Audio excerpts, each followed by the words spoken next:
अपन जो पढ़ रहे हैं हाइगेन का द्वितीयक तरंगिकाओं का जो सिद्धांत पढ़ रहे हैं, उस सिद्धांत के अनुसार क्या है।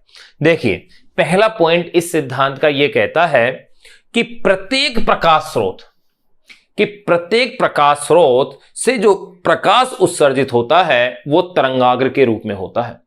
यानी इस तरह से अपन कह सकते हैं प्रत्येक प्रकाश स्रोत से उत्सर्जित प्रकाश तरंगाग्र के रूप में क्या होता है, संचरित होता है, जिसे प्राथमिक तरंगाग्र कहते हैं। तो देखें, सबसे पहले मैं यहां बनाता हूं, ये कोई बिंदु मेरे पास प्रकाश स्रोत है S। बिंदु प्रकाश स्रोत क्या है, कोई S है। इससे ये कोई प्रकाश जो संचरित होता है, इससे निकलने वाला प्रकाश जो संचरित होता है वो किसके रूप में होता है, तरंगाग्र के रूप में। अपन ने तरंगाग्र पढ़ ही लिया है, तो देखिए ये तरंगाग्र बना लीजिए, ये लीजिए, इसे बोलेंगे अपन प्राथमिक तरंगाग्र। नाम दे दें आप इसे AB। ये अपने पास हो गया है प्राथमिक तरंगाग्र। इसे आप पूरा वृत्त के रूप में भी ऐसे बना सकते हैं, ऐसे ये पूरा ही तरंगाग्र है। यानी इस पर स्थित प्रत्येक बिंदु की प्रकाश स्रोत से दूरी क्या है, समान है। आप इधर देखें, अगर पूरा एक वृत्त बनाते हैं तो दूरी सबकी क्या है, समान है। अगर प्रत्येक के लिए दूरी समान है और इस पर स्थित प्रत्येक कण समान कला में क्या कर रहा है, कंपन कर रहा है। प्रत्येक कण अगर समान कला में कंपन कर रहा है तो ये क्या है, तरंगाग्र है। ये अपने पास तरंगाग्र हो गया, जो कि मैंने एक चाप के रूप में ले लिया है इसे। फिर सेकंड पॉइंट हाइगेन का जो सिद्धांत का है वो ये कहता है कि तरंगाग्र पर स्थित प्रत्येक बिंदु एक नवीन प्रकाश स्रोत की भांति व्यवहार करता है। प्रत्येक बिंदु नवीन प्रकाश स्रोत की भांति व्यवहार करता है और इस व्यवहार करने से द्वितीयक तरंगिकाएं क्या करता है, उत्सर्जित करता है। यानी सेकेंडरी वेवलेट्स अपन इन्हें बोलते हैं, सेकेंडरी वेवलेट्स या द्वितीयक तरंगिकाएं ये क्या करता है, उत्सर्जित करता है। फिर अपन देखें द्वितीयक तरंगिकाएं बनाए, तो देखो ये बिंदु मैंने एक ले लिया है, ये लो एक बिंदु। तो अब इससे द्वितीयक तरंगिकाएं, यानी कि जिस प्रकार से ये वृत्त के रूप में ऐसे बन रहा है, अपन वृत्त के रूप में बना सकते हैं, इसे केवल चाप के रूप में भी बना सकते हैं। ऐसा कुछ नहीं है, अपन इसे वृत्त के रूप में भी बना सकते हैं, चाप के रूप में। तो ये द्वितीयक तरंगिकाएं उत्सर्जित करता है। ये लो द्वितीयक तरंगिकाएं बना लीजिए आप।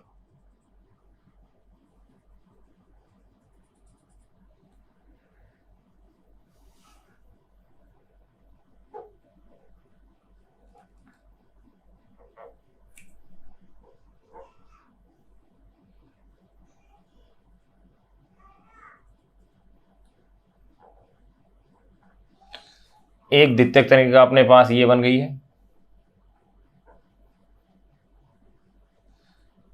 ये हो गया, इसका आपने ये पॉइंट ले लिया है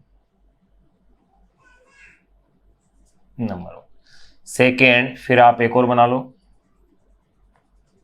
एक द्वितीयक तरंगिका ये बन गई है, क्योंकि प्रत्येक बिंदु नवीन प्रकाश स्रोत का क्या कर रहा है, कार्य कर रहा है। यहां फिर एक और बना दो आप।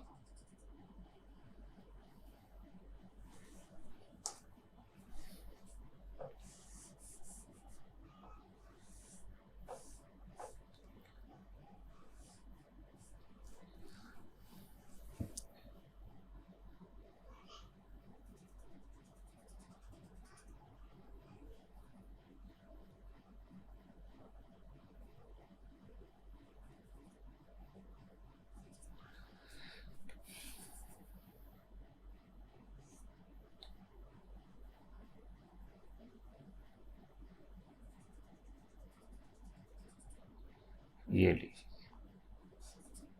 मैंने 4 ले लिए, 5 6 ऐसे पूरे वृत्त के रूप में बना सकते हो, केवल चाप के रूप में बना सकते हो।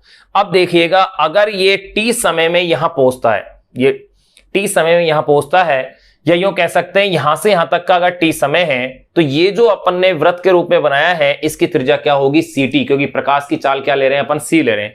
अब देखिए, तो पहला पॉइंट अपन ने जान लिया। पहला पॉइंट क्या जाना, ध्यान दीजिएगा उस पर। पहला पॉइंट, प्रत्येक प्रकाश स्रोत से उत्सर्जित प्रकाश तरंगाग्र के रूप में संचरित होता है, जिसे प्राथमिक तरंगाग्र कहते हैं। तो ये अपने पास प्राथमिक तरंगाग्र बन गया, जो सबसे पहले वाला है। इसे क्या कहेंगे अपन, प्राथमिक तरंगाग्र, जो AB है। इसके बाद फिर सेकंड पॉइंट मैंने क्या कहा, तरंगाग्र पर स्थित प्रत्येक बिंदु नवीन प्रकाश स्रोत की भांति व्यवहार करता है जो द्वितीयक तरंगिकाएं उत्सर्जित करता है। द्वितीयक तरंगिकाएं हो गई।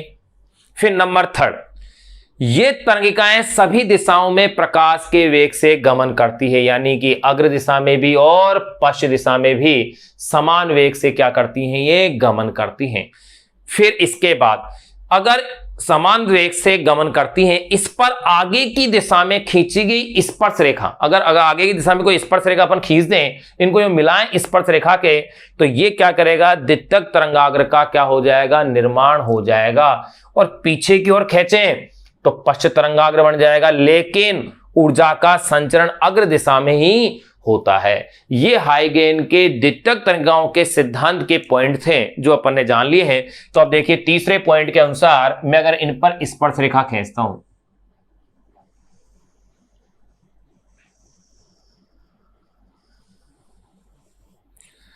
ये मैंने स्पर्श ये क्या किया, इनके ऊपर एक पृष्ठ बना दिया है।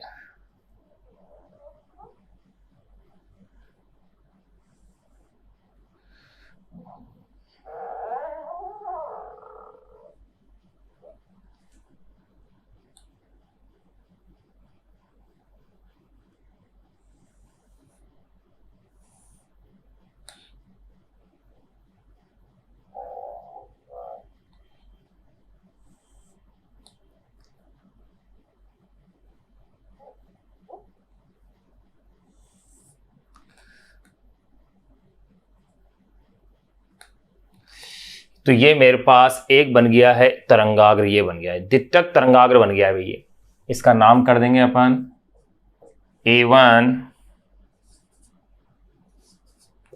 B1, या इसे कह दो A1 A2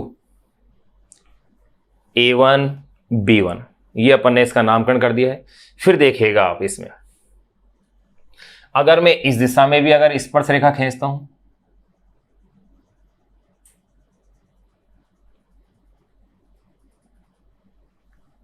तो ये हो जाएगा A2 और ये B2। तो ये अपने पास बन गया है द्वितीयक तरंगाग्र। और आपको पता है कि तरंगाग्र के लंबवत कौन होती है, प्रकाश के संचरण की दिशा। ये लीजिए,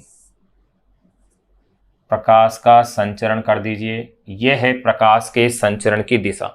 अगर प्रकाश स्रोत दूर हो जाता है, अगर प्रकाश स्रोत दूर हो जाता है तो तरंगाग्र कैसा बनेगा, समतल बन जाएगा।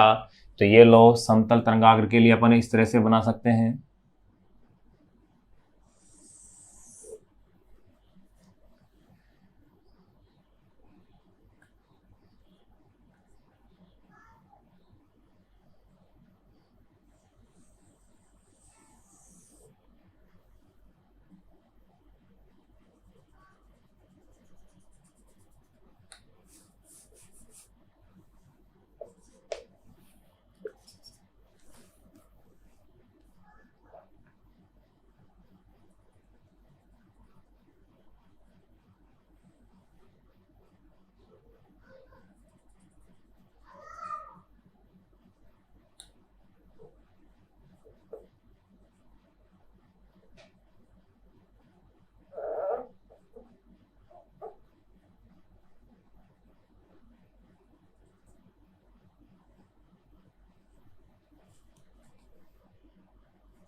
देखिए सेम उसी प्रकार से वही प्रोसीजर से अपन ने इसको बनाया है।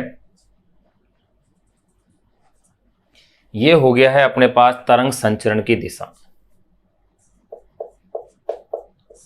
तरंग संचरण की दिशा। ध्यान दो वही पॉइंट अपने पास यहां अप्लाई हो रहे हैं।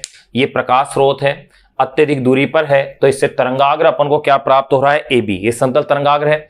इस तरंगाग्र का प्रत्येक बिंदु नवीन प्रकाश स्रोत का कार्य कर रहा है।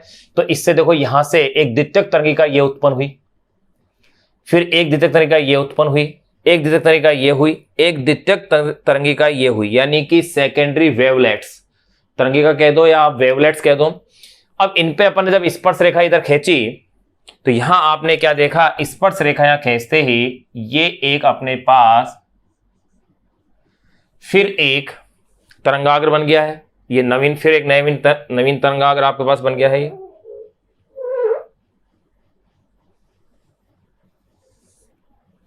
फिर एक नवीन तरंगाग्र A1 B1 बन गया है। पश्च दिशा में खींचा तो पश्च दिशा में A2 B2 अपने पास बन गया। तरंग संचरण इस तरंगाग्र के क्या है, लंबवत है।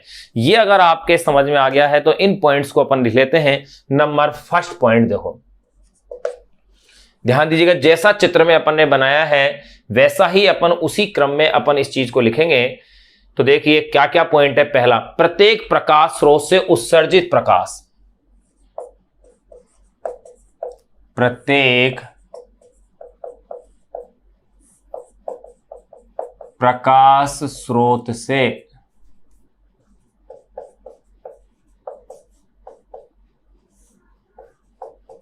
उत्सर्जित प्रकाश, प्रत्येक प्रकाश स्रोत से उत्सर्जित प्रकाश तरंगाग्र के रूप में संचरित होता है।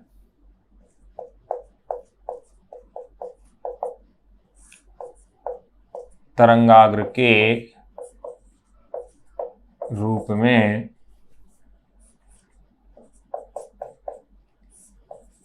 में संचरित होता है। प्रत्येक प्रकाश स्रोत से उत्सर्जित प्रकाश तरंगाग्र के रूप में क्या होता है, उत्सर्जित होता है, जिसे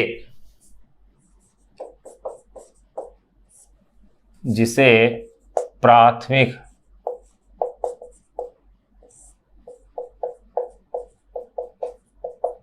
तरंगाग्र यानी कि प्राइमरी वेव फ्रंट, जिसे प्राथमिक तरंगाग्र कहते हैं। तो देखिए इसमें प्राथमिक तरंगाग्र कौन सा बना, ये वाला। इसे आपने कहा है प्राथमिक तरंगाग्र। ये लीजिए प्राथमिक तरंगाग्र, इसे अपन ने कह दिया है।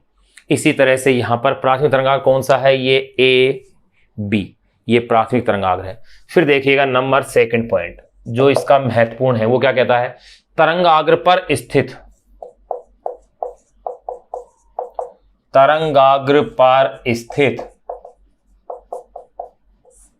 तरंगाग्र पर स्थित प्रत्येक बिंदु पर स्थित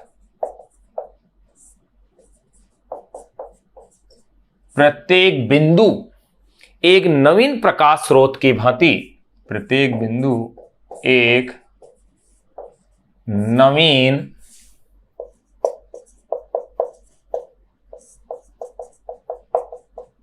प्रकाश स्रोत की भांति, तरंगाग्र पर स्थित प्रत्येक बिंदु एक नवीन प्रकाश स्रोत की भांति व्यवहार करता है।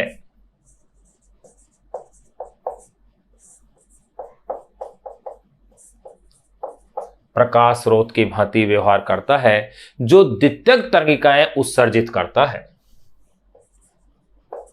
जो द्वितीयक तरंगिकाएं यानी कि सेकेंडरी वेवलेट्स उत्सर्जित करता है।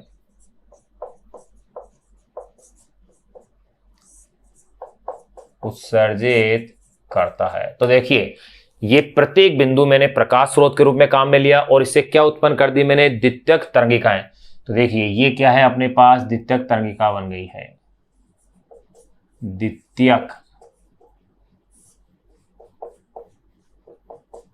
तरंगिका।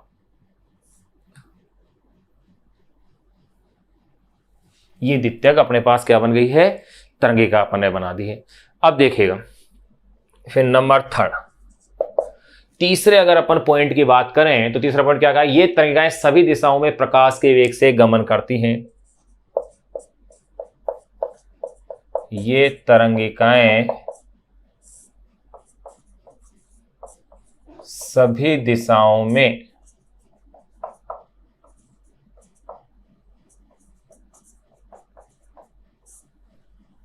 में प्रकाश के वेग से गमन करती हैं। ये तरंगिकाएं सभी दिशाओं में प्रकाश के वेग से गमन करती है। इस पर आगे की दिशा में खींचा गया स्पर्श रेखीय पृष्ठ, ये इस पर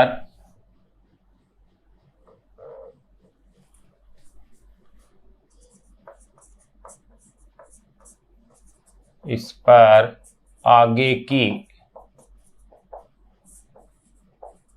दिशा में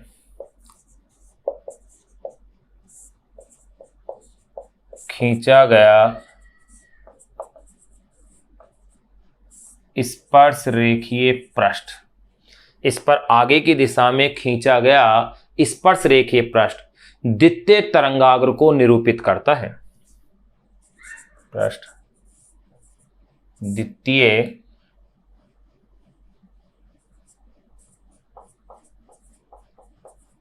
तरंगाग्र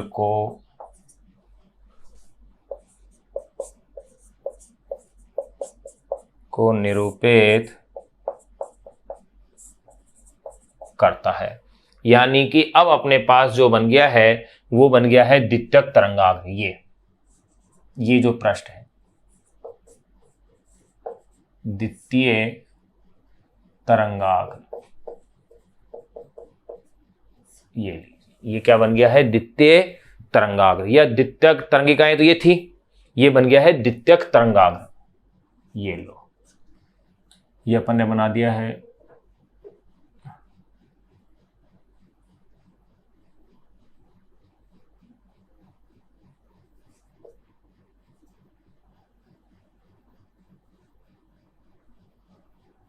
द्वितीयक तरंगाग्र, जबकि ये क्या थी, द्वितीयक तरंगिकाएं को निरूपित करता है। स्पर्श रेखीय पृष्ठ द्वितीयक तरंगाग्र को निरूपित करता है तथा पीछे की ओर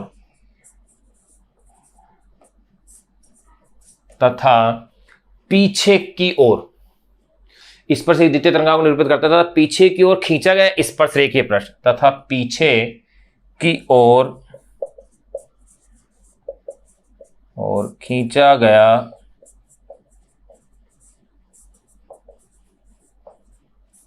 स्पर्श रेखीय पृष्ठ तथा पीछे की ओर खींचा गया स्पर्श रेखीय पृष्ठ द्वितीय पश्च स्पर्श रेखीय पृष्ठ, यो कह सकते हैं स्पर्श रेखीय जो पृष्ठ होगा पश्च द्वितीय तरंगाग्र को निरूपित करता है।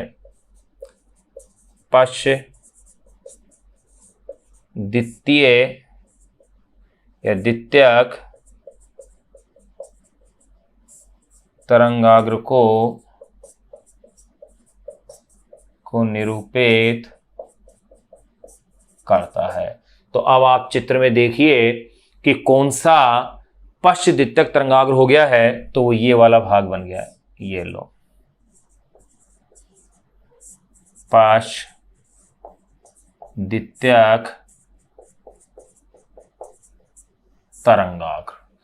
पश्च द्वितीयक क्या बना दिया है मैंने, तरंगाग्र। इसको अलग कर देता हूं मैं इस तरह से, ये लो। तो देखिए अपन ने 4 पॉइंट देख लिए। चौथा और लास्ट पॉइंट और अपन जान लेते हैं। ऊर्जा का संचरण केवल तरंग संचरण की दिशा में होता है, यही डायरेक्शन होगा, पश्च दिशा में नहीं।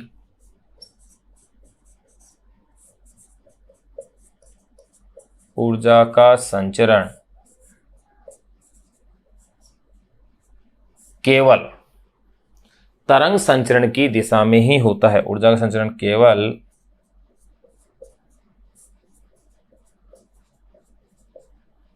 तरंग संचरण की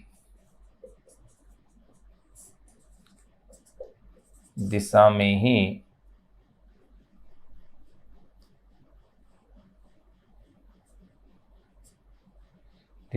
ही होता है।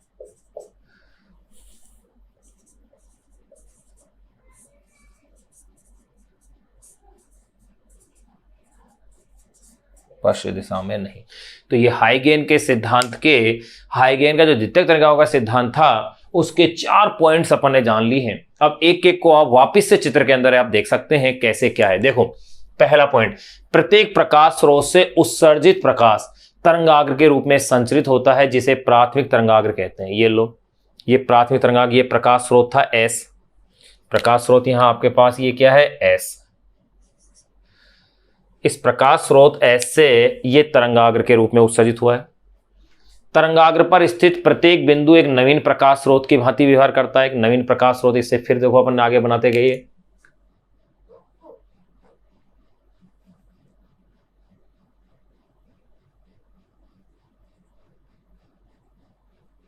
ये अपन इस प्रकार से फिर ये द्वितीयक तंगिकाएं बन गई। तरंगाग्र पर स्थित प्रत्येक बिंदु एक नवीन प्रकाश स्रोत की भांति व्यवहार करता है, जो द्वितीयक तंगिकाएं उत्सर्जित करता है। ये द्वितीयक तंगिकाएं उत्सर्जित कर दी इन्होंने, इसने भी कर दी, इसने भी, ये इस प्रकार से। फिर तीसरा पॉइंट, ये तंगिकाएं सभी दिशाओं में प्रकाश के वेग से गमन करती है। इस पर आगे की दिशा में खींचा गया स्पर्श रेखीय पृष्ठ द्वितीयक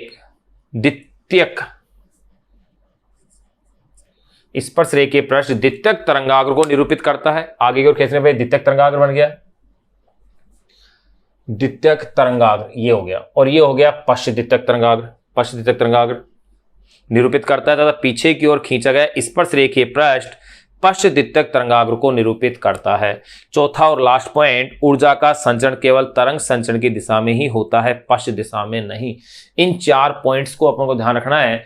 अब इसके आधार पर अपन प्रकाश के परावर्तन और प्रकाश के अपवर्तन की क्या करेंगे, व्याख्या करेंगे। यानी हाइगेन के तरंग सिद्धांत, जो कि वेरी इंपॉर्टेंट है, बोर्ड के एग्जाम में क्वेश्चन आता है। अभी 2020 का जो एग्जाम हुआ था 13 मार्च को, उसमें हाइगेन के तरंग सिद्धांत से प्रकाश के अपवर्तन की व्याख्या का बड़ा क्वेश्चन पूछा गया था। लेकिन परावर्तन भी पहले कई बार पूछा जा चुका है बोर्ड के एग्जाम के अंदर। दोनों ही इंपॉर्टेंट है और एग्जाम के पॉइंट ऑफ व्यू से हाइगेन का द्वितीयक तरंगाओं का सिद्धांत पूरा ही महत्वपूर्ण पद है। अब अपन इस सिद्धांत को पढ़ने के पश्चात इससे अब अपन परावर्तन और फिर इसी से अपन अपवर्तन के जो नियम है उनकी अपन व्याख्या करेंगे। तो क्या क्या नियम है पहले वो अपन एक बार रिपीट कर लें, फिर उसके पश्चात उन नियमों की अपन व्याख्या, उनको यानी कि प्रूफ करेंगे, उनका सत्यापन हाइगेन के सिद्धांत से करेंगे। देखो किस तरह से होता है सत्यापन, वो देखना है।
तो नेक्स्ट टॉपिक जो अपन डाल रहे हैं वो है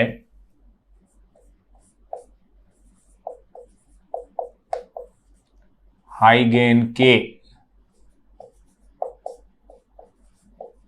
द्वितीयक तरंगिकाओं के सिद्धांत से परावर्तन की व्याख्या। हाइगेन के द्वितीयक तरंगिकाओं यानी सेकेंडरी वेवलेट्स, द्वितीयक तरंगिकाओं के सिद्धांत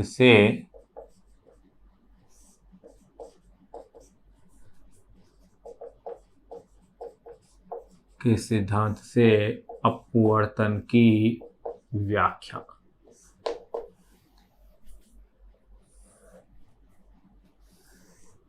देखिए अपवर्तन में होता क्या है, अपन जो पढ़ चुके हैं पहले बार उसे जानो। अपवर्तन में जब प्रकाश किसी परावर्तक पृष्ठ के ऊपर आपतित होता है, जब प्रकाश किसी परावर्तक पृष्ठ के ऊपर आपतित होता है तो उससे टकराने के पश्चात वो उसी माध्यम में वापस लौट जाता है। इस घटना को ही अपन ने प्रकाश का परावर्तन कहा था। लेकिन ये इस क्रिया के दौरान कुछ नियमों की पालना कर रहा था जिन्हें अपन ने परावर्तन नियम कहा था। क्या कहा था? पहला नियम कि आपतन कोण और परावर्तन कोण क्या होते हैं? बराबर। एक तो ये सिद्ध करना है कि आपतन कोण और परावर्तन कोण क्या होते हैं? बराबर। एक अपन को इसमें सिद्ध करना है कि आपतित किरण, परावर्तित किरण और अभिलंब एक ही तल में होते हैं। ये दोनों नियमों का अपन को हाइगेन के तरंग सिद्धांत से क्या करना है? सत्यापन करना है। अब मैं जिस क्रम से चित्र को बना रहा हूं उस चित्र को बारीकी समझ लिए। डेरिवेशन बहुत आसान है लेकिन इसकी गहराई को समझना आपके लिए ज्यादा आवश्यक है कि किस सीक्वेंस में कौन कौन सा पॉइंट कैसे कैसे यूज हो रहा है, वहां सारी चीजें आपको यूज करनी है। क्योंकि यहां इन्होंने स्पष्ट कहा है हाइगेन के द्वितीयक तरंगिकाओं के सिद्धांत से, न कि अन्य और किसी मेथड से। तो अपन को हाइगेन के द्वितीयक तरंगिकाओं के सिद्धांत से ही परावर्तन के नियमों का सत्यापन करना है स्ट्रिक्टली।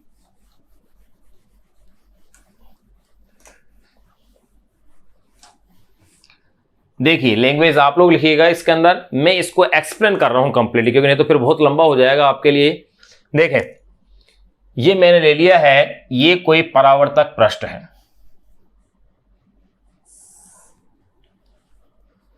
गौर कीजिएगा। ये मैंने क्या ले लिया है कि कोई ये परावर्तक पृष्ठ है जिसका नाम मैं दे रहा हूं M1 M2। कोई दर्पण भी हो सकता है, कुछ भी हो सकता है। ये कोई परावर्तक पृष्ठ क्या है? M1 M2 है। इस परावर्तक पृष्ठ M1 M2 पर कोई समतल तरंगाग्र AB आपतित हो रहा है। जो मैं लैंग्वेज बोल रहा हूं वो आपको लिखना है। माना एक परावर्तक पृष्ठ M1 M2 है जिस पर एक समतल तरंगाग्र AB आपतित हो रहा है। ये देखो ये तरंगाग्र AB है। अब ये तरंगाग्र AB अगर इस परावर्तक पृष्ठ के ऊपर आपतित हुआ है तो अब देखिएगा किस तरह से परावर्तन होता है। इस तरंगाग्र के लंबवत क्या होंगी? किरणें होंगी। किरण की दिशा हमेशा तरंगाग्र के क्या होगी? लंबवत होगी। या यूं कह सकते हैं तरंगाग्र किरण के क्या होता है? लंबवत। अगर किरण इस डायरेक्शन में यूं जा रही है तो तरंगाग्र यूं होगा, ऐसे। जैसे किरण को आपने यूं लिया है तो तरंगाग्र कैसे होगा? ऐसे, यूं बोर्ड की डायरेक्शन में। तो आप देखो ये मैंने मान लिया कि एक किरण ये रही, किरण नंबर 1। एक किरण ये रही, किरण नंबर 2, जो कि तरंगाग्र के क्या है? लंबवत है। अब देखिएगा भाई तरंगाग्र के लंबवत ये किरणें हैं। किरण नंबर 1 है, किरण नंबर 2 है और ये तरंगाग्र क्या है? मेरे पास AB है। अगर ये AB तरंगाग्र है, अब देखें इसके अंदर यहां ये परावर्तन में प्रकाश के लिए माध्यम नहीं चेंज होता है। प्रकाश के लिए अगर माध्यम चेंज नहीं हो रहा है इसका मतलब उसकी चाल में भी कोई फर्क नहीं आएगा। अब देखिए इस तरंगाग्र, ये वाली जो कंडीशन है, ये जो मैं ले रहा हूं AB जो तरंगाग्र आपतित हुआ है इस परावर्तक पृष्ठ पर, वहां टाइम t इजिकल टू क्या है? 0। 0 समय के ऊपर ये तरंगाग्र यहां है। अब मैं बात करता हूं आफ्टर स्मॉल t टाइम बाद, यानी कि t समय बाद कहां होगा? तो देखिए भाई t समय बाद, अब देखो इससे भी क्या निकलेंगी? द्वितीयक तरंगिकाएं निकलेंगी। अगर मैं मान के चलूं कि ये AB तरंगाग्र है तो इस AB तरंगाग्र का प्रत्येक बिंदु एक प्रकाश स्रोत की भांति कार्य करेगा। इस AB तरंगाग्र का प्रत्येक बिंदु क्या करेगा? प्रकाश स्रोत की भांति कार्य करेगा और इससे प्रकाश का जो उत्सर्जन होगा वो द्वितीयक तरंगिकाओं के रूप में होगा। ये अपन पढ़ चुके थे कि तरंगाग्र पर स्थित प्रत्येक बिंदु एक नवीन प्रकाश स्रोत की भांति कार्य करता है जो कि द्वितीयक तरंगिकाएं क्या करेगा? उत्सर्जित। तो जैसे अगर मैं इस बिंदु की बात कर रहा हूं तो इससे भी द्वितीयक तरंगिकाएं उत्सर्जित होंगी। ऐसे ये द्वितीयक तरंगिकाएं उत्सर्जित हो रही है, देखो ऐसे ऐसे ऐसे, यहां से द्वितीयक तरंगिकाएं उत्सर्जित हो रही है ऐसे। मैं इसे चाप के रूप में बना सकता हूं, ये ऐसे, देखो ऐसे, बहुत सारी बना लो आप। और मान लिया वो उत्सर्जित होकर के ये जो टी समय पश्चात यहां आती है, तो यहां मैं क्या कर रहा हूं? एक चाप ले लेता हूं। या मैं इसे इस चाप को डॉटेड के रूप में शो कर देता हूं इस तरह से।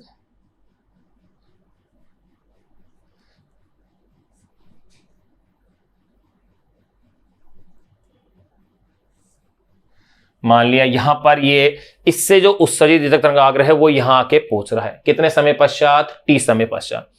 ये ऐसे यो पूरा बड़ा भी ऐसे वृत्त के रूप में भी ले सकता हूं मैं, लेकिन मेरे को एक चाप के रूप में ले रहा हूं। इसी तरह से ये जो बिंदु है, इस बिंदु से भी द्वितीयक तरंगिकाएं उत्सर्जित होंगी और वो द्वितीयक तरंगिकाएं ऐसे उत्सर्जित होंगी, यो ऐसे ऐसे ऐसे ऐसे यो उत्सर्जित होती जाएंगी। और कॉमन सेंस की बात है, अपन इस चीज को जानते हैं कि यहां प्रकाश की किरण यो आ रही है तो इसका क्या होगा, परावर्तन होगा।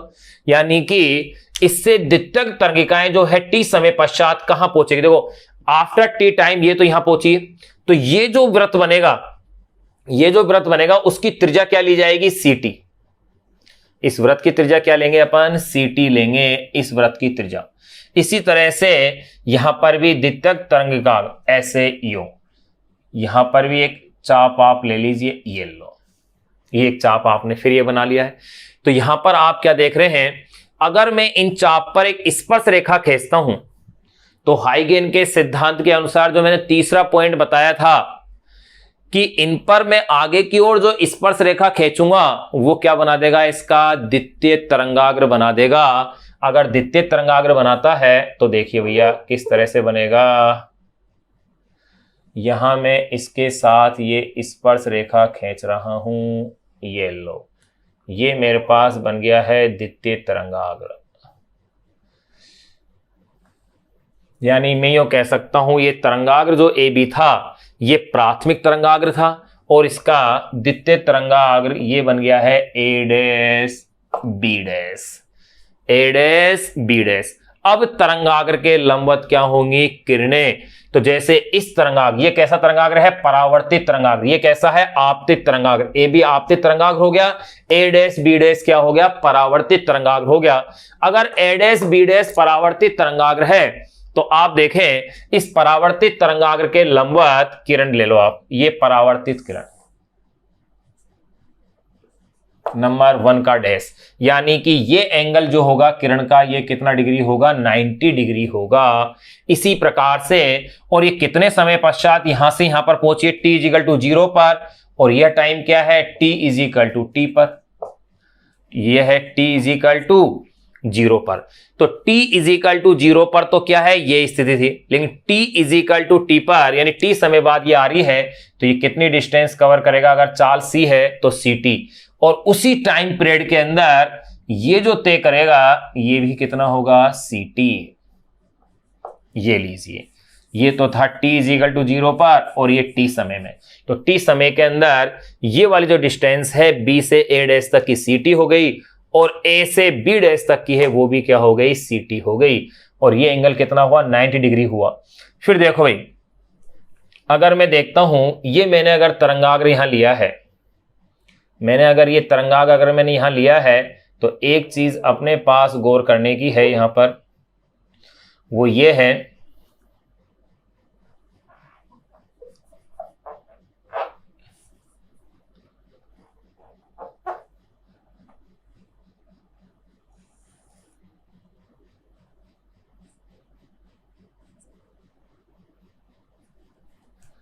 कि मैंने यहां क्या लिया था, ये ऐसे ये चाप था भाई। अगर यहां चाप के रूप में ले रहा हूं तो अब देखिएगा यहां से भी इससे भी ये तरंगाग्र है, परावर्तित तरंगाग्र है भाई, मेरे पास क्या नाम है इसका, ए डैश बी डैश।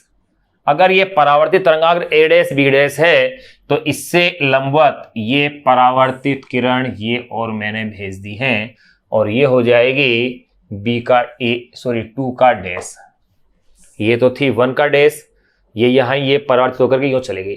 अब अपन इसमें एंगल्स की बातें करते हैं, कोणों की। तो देखो ये क्या है, तरंगाग्र से निकलने वाली किरण है, तो तरंगाग्र की जो लंबवत होती है वो क्या होगा, 90 डिग्री एंगल होगा। ये एंगल कितना हो गया, 90 डिग्री हो गया। फिर आप देखिएगा यहां अगर मैं एंगलों की चर्चाएं करूं तो देखो अगर मैं यहां एक अभिलंब डालता हूं, ये मैंने एक अभिलंब डाला है, ये अगर अभिलंब डाला है तो देखो आपतित किरण और इस अभिलंब के बीच का ये कोण क्या बनेगा, आई बनेगा।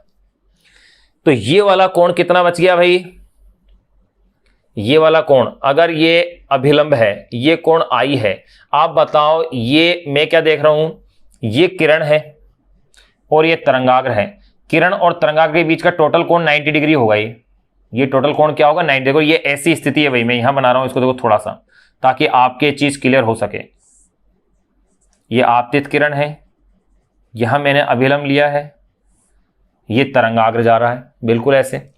तो देखिए यहां ये पॉइंट ए है और ये क्या है बी है, ये नंबर 1, ये आपतित किरण है और अभिलंब है, इसके बीच का ये कोण क्या है आई है। तो अब आप ईमानदारी से बताएंगे कि ये तरंगाग्र है, आपतित तरंगाग्र है और ये आपतित किरण है, तो इनके बीच का ये कोण टोटल क्या हुआ 90 डिग्री हुआ। ये अगर एंगल टोटल 90 डिग्री है तो ये एंगल क्या बनेगा मेरे पास 90 माइनस आई बनेगा, बिल्कुल यही तो एंगल होगा। अगर ये एंगल 90 माइनस आई है तो आप देखो ये अभिलंब है और ये पृष्ठ है, तो ये टोटल कोण 90 हुआ। 90 में से 90 माइनस आई को घटाएंगे तो ये एंगल क्या बचेगा आई बचेगा। यानी कि ये वाला जो एंगल होगा, ये एंगल कितना होगा भैया आई होगा। या एक चीज अपने पास एक निष्कर्ष के रूप में बन गई, ये कॉन्सेप्ट बन गया है। कैसे बन गया है, अपन आपतन कोण किसे कहते हैं, आपतित किरण और अभिलंब के मध्य बनने वाले कोण को अपन आपतन कोण कहते हैं। किसको, आपतित किरण और अभिलंब के मध्य बनने वाले कोण को अपन आपतन कोण कहते हैं। और परिभाषा यही अपन पढ़ते आए हैं और ये अपन ने पढ़ी भी है इससे पूर्व के चैप्टर में। लेकिन यहां एक कॉन्सेप्ट आ रहा है कि आपतित तरंगाग्र और जो पृष्ठ है उसके मध्य का जो कोण है वो बन गया है आपतन कोण। यानी कि तरंगाग्र के लिए यूं कह सकते हैं अपन कि इंसिडेंट जो वेव फ्रंट है और जो सरफेस है उनके बीच में जो एंगल होगा वही एंगल इंसिडेंट एंगल होगा। यानी कि जो आपतन कोण होगा वो आपतित तरंगाग्र और पृष्ठ के मध्य होगा। ये यहां पर अपन ने सिद्ध कर लिया है, ध्यान रखना ये इसके साथ। फिर अगर इसी तरह से अपन यहां देखें तो देखो यहां पर भी एक अभिलंब डालिएगा आप, ये लो, ये अगर आपने यहां एक अभिलंब डाला है तो यहां देखें आप,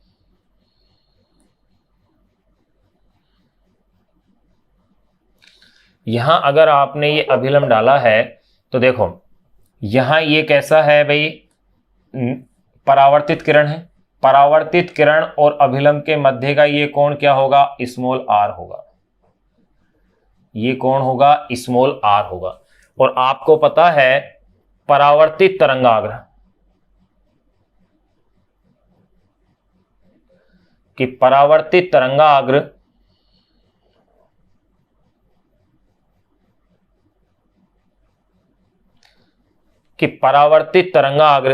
और परावर्तित तरंगाग्र और परावर्तित किरण के मध्य का ये कोण कितना डिग्री होगा, टोटल 90 होगा। तो ये एंगल कितना बनेगा 90 माइनस आर हो जाएगा। ये एंगल 90 माइनस आर होगा तो आपको पता है ये अभिलंब के साथ, ये अभिलंब यहां पर 90 है, पूरा अभिलंब और ये पृष्ठ के बीच में, तो ये कोण 90 के अंदर से 90 माइनस आर को घटाएंगे तो ये एंगल क्या बचेगा आर बच जाएगा। यानी कि परावर्तित तरंगाग्र ये कोण क्या बन गया मेरे पास आर बन गया। तो मैं ये कह सकता हूं परावर्तित तरंगाग्र और पृष्ठ के मध्य बनने वाला जो कोण होगा वो कोण भी क्या होगा परावर्तन कोण होगा। जबकि अपन किसे कहते हैं, परावर्तित किरण और अभिलंब के मध्य बनने वाला कोण परावर्तन कोण हो रहा है। लेकिन तरंगाग्र के लिए अपने पास ये बात प्रूफ हो रही है कि परावर्तित तरंगाग्र और पृष्ठ के मध्य जो कोण बनेगा वो परावर्तन कोण होगा। इसको भी देखो मैं यहां एक अलग से बता दूं आपको, ये पृष्ठ है आपके पास, यहां आपने क्या कर रखा है, देखो ये परावर्तित तरंगाग्र है ए डैश बी डैश और ये परावर्तित किरण है नंबर 2 का डैश। यहां मैंने क्या किया है, ये परावर्तित किरण है, यहां मैंने एक अभिलंब ये डाला हुआ है। अब आप बताएं अगर ये कोण आर है, ये कोण आर है तो आपको पता है कि परावर्तित किरण और परावर्तित तरंगाग्र के बीच जो कोण होता है वो टोटल 90 डिग्री होगा। यानी यहां से और यहां के बीच का ये एंगल क्या है 90 है, तो ये एंगल हो जाएगा 90 माइनस आर। अब 90 माइनस आर हो गया, लेकिन ये अभिलंब है, अभिलंब और सरफेस के बीच कोण 90 है, ये कोण 90 है। तो देखो भाई 90 के अंदर से माइनस करो, ये टोटल यहां से आएगा 90 है, इसमें से माइनस करना है 90 माइनस आर को, तो 90 माइनस 90 प्लस आर, क्या रह गया है, आर रह गया। यानी ये वाला जो एंगल हो गया, ये आपके पास कितना बच गया, आर बच गया। तो यहां अपन ने ये चीजें अपन ने देख ली है। देखिए ये वाली डिस्टेंस ct थी, तो t टाइम में ये वाली डिस्टेंस भी क्या होगी, ct होगी। अब आपको ये प्रूफ करना है कि कोण I और कोण R क्या है, बराबर है। ये अपन को इसके अंदर प्रूफ करना है।